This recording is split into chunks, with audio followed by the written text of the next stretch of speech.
ಸತ್ತಿರೋದು ನಮ್ಮ ಹಿಂದೂ ಹೆಣ್ಮಕ್ಳೇ. ನಾವು ಅದನ್ನು ಕಂಡು ಹಿಡಿಬೇಕಾ?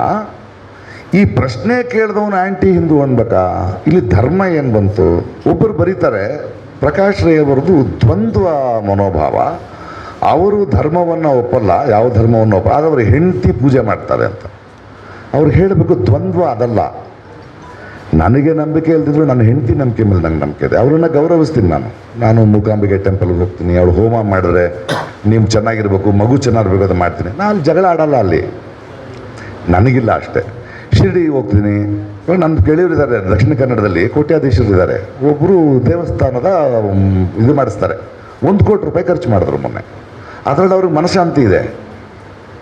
ನನಗೆ 1 ಕೋಟಿ ರೂಪಾಯಿನ ರಂಗಭೂಮಿ, ಕೆಲವರು ಫೀಸು, ಕೆಲವರು ಮನೆ ಕಟ್ಟೋದಕ್ಕೆ ಯೂಸ್ ಮಾಡ್ತೀನಿ. ಅದ್ರಲ್ಲಿ ನನಗೆ ಮನಃಶಾಂತಿ ಇದೆ. ಅವರವರ ಭಾವಕ್ಕೆ, ಅವರವರ ಭಕ್ತಿಗೆ ಇಲ್ಲಿ ಜಗಳ ಏನು ಬಂತು? ಅದು ಸರಿ, ಇದು ಸರಿ. ನಾನೇನು ಹೇಳ್ತಿದ್ದೀನಿ ಅಂದರೆ, ಚಿನ್ನಯ್ಯನ ಹೇಳಿಕೆಯನ್ನು ನಿಜ ನಿಮಗೆ ಹೇಳಿದ್ದೀನಿ. ಬಟ್ ಈ ತಿರುಚೋ ಮಾಧ್ಯಮಗಳಿದೆಯಲ್ಲ, ಬುರುಡೆ, ಇವನು ದ್ವಂದ್ವಾರ್ಥ, ಅದಕ್ಕೂ ಇದಕ್ಕೂ ಏನು ಸಂಬಂಧ?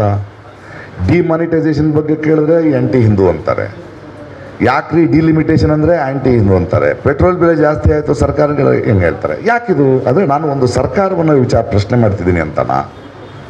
ಹಿಂದೂ ಧರ್ಮ ಎಲ್ರಿಗೂ ರೀ, ನಮಗೇನು ರೀ ಬೇಕು? ನಮಗಿಲ್ಲ.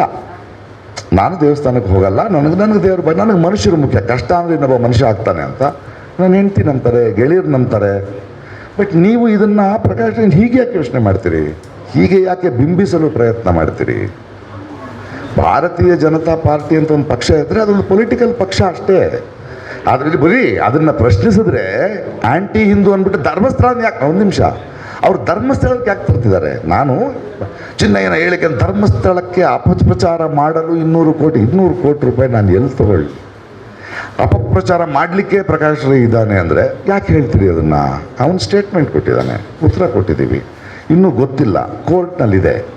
ನಾವೇನು ಯೋಚನೆ ಮಾಡಬೇಕು? ಹೆಣಗಳ ಬಗ್ಗೆ ಯೋಚನೆ ಮಾಡಬೇಕು, ಆ ಹೆಣ್ಮಕ್ಳ ಬಗ್ಗೆ ಯೋಚನೆ ಮಾಡಬೇಕು, ಅವ್ರ ಮನೆಯವ್ರ ಬಗ್ಗೆ ಯೋಚನೆ ಮಾಡಬೇಕು. ನಮ್ಮ ಪ್ರಶ್ನೆ ಅದು ಯಾರೇ ಇರಲಿ, ಕೋರ್ಟ್ನಲ್ಲಿದೆ. It is in court, we can take a judge. But